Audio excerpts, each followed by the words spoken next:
தமிழகத்துல சட்டத்தினுடைய ஆட்சி நடக்கிறதா அல்லது சட்ட விரோதமான ஆட்சி நடக்கிறதா என்பது பெரும் கேள்விக்குறியாக வருகிறது.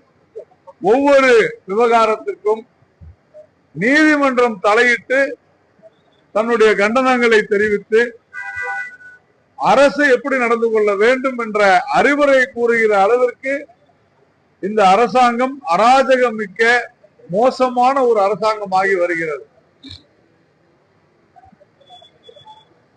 புத்தக கண்காட்சி ஒன்றினை தமிழக முதலமைச்சர் திரு மு.க. ஸ்டாலின் அவர்கள் திறந்து வைப்பதாக இருந்த சூழ்நிலையில அந்த புத்தக கண்காட்சியில நீதி அரசர் திரு ஜி.ஆர். சுவாமிநாதன் அவர்களை தரக்குறைவாக பேசுகிற ஒரு விமர்சனம் செய்கிற ஒரு புத்தகத்தை வெளியிடுவோம் என்று அந்த புத்தக கண்காட்சியில் இருக்கக்கூடிய கடை எண் உட்பட குறிப்பிட்டு ஒரு சில இடதுசாரிகளை சேர்ந்தவர்கள் மிக மோசமான முறையில பதிவிட்டிருந்தார்கள்.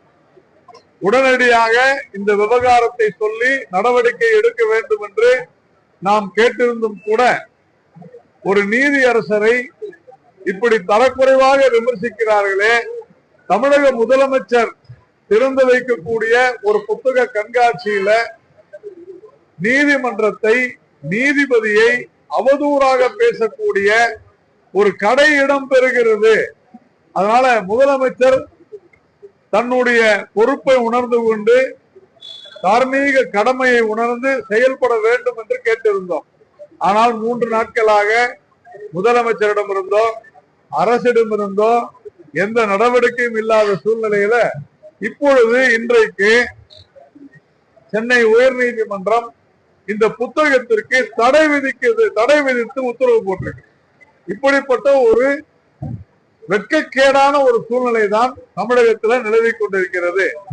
திருப்பரங்குன்றத்துல 2 நபர் கொண்ட அமர்வு, நீதி அரசர்கள் கொண்ட அமர்வு அதே இடத்துல அங்கே தீபத்தை ஏற்ற வேண்டும், தீபத்தூர்ல தீபத்தை ஏற்ற வேண்டும் என்று உத்தரவிட்டும் கூட இன்றைக்கு திராவிட மாடல் என்று சொல்லிக் கொள்கிற திராவிட முன்னேற்ற கழகத்தினுடைய ஆட்சியில அதை செய்ய முடியாது என்று சொல்லுகிற அளவிற்கு ஒரு கேடு கெட்ட ஒரு ஆட்சியினை இன்று நாம் பார்த்து கொண்டிருக்கிறோம்.